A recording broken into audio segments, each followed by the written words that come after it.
ಕೊಡಗಿನ ಕೊಪ್ಪದಲ್ಲಿ ಡಿಕೆ ಶಿವಕುಮಾರ್ ಹೆಸರಲ್ಲಿ ಪೂಜೆಯನ್ನ ಕೂಡ ನಡೆಸಲಾಯಿತು. ಡಿಕೆ ಶಿವಕುಮಾರ್ ಮುಖ್ಯಮಂತ್ರಿ ಆಗಲಿ ಅಂತ ಪ್ರಾರ್ಥನೆ ಮಾಡೋ ಅವರ ಬೆಂಬಲಿಗರ ಪ್ರಯತ್ನ ಇತ್ತು.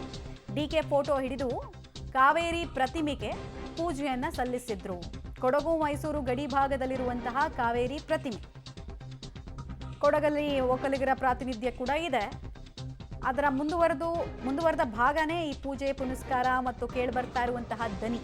ಒಕ್ಕಲಿಗರ ಧ್ವನಿ ಒಂದಾಗ್ತಾ ಇದೆ ಡಿಕೆ ಶಿವಕುಮಾರ್ ಪರವಾಗಿ.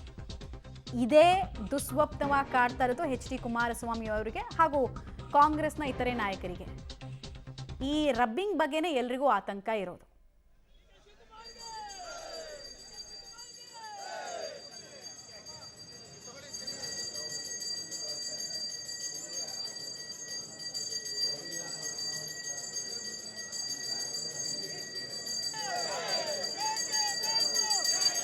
ನಿರಂತರವಾಗಿ ಒತ್ತಾಯಗಳು ಕಂಡು ಬರ್ತಾ ಇದೆ ರಾಜ್ಯದ ಬೇರೆ ಬೇರೆ ಜಿಲ್ಲೆಗಳಲ್ಲಿ.